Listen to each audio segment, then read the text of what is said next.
જય જવાન જય કિસાન।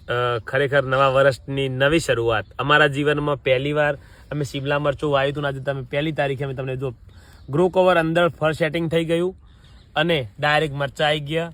આમ તો ગ્રો કવરમાં ચોળી ક્યારેય ના આવે, પણ એક શિમલા મરચું એવી વેરાયટી છે કે જેમાં ડાયરેક્ટ માદા જ ફૂલ આવે અને જેના કારણે જેટલું ફૂલ આવે એટલું મરચું લાગતું હોય છે આની અંદર।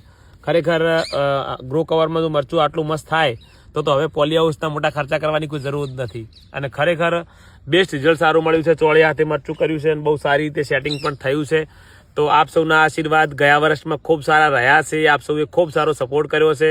આ વર્ષમાં પણ એવી જ રીતે અમારા વિડીયાને લાઇક, ફોલો અને શેર કરતા રહેજો, જેથી કરીને આપણા દેશના ખેડૂતોને અમારા વિડીયાની રીત બધા ખેડૂતો જાણે અને બધા ખેડૂતોની પ્રગતિ થાય એવી ભગવાનને પ્રાર્થના કરું છું। આ વર્ષમાં ખૂબ ખેડૂતોને સારા ભાવ મળે, કુદરતી આફતો ઓછી આવે એવી પ્રાર્થના કરું છું। જય જવાન જય કિસાન।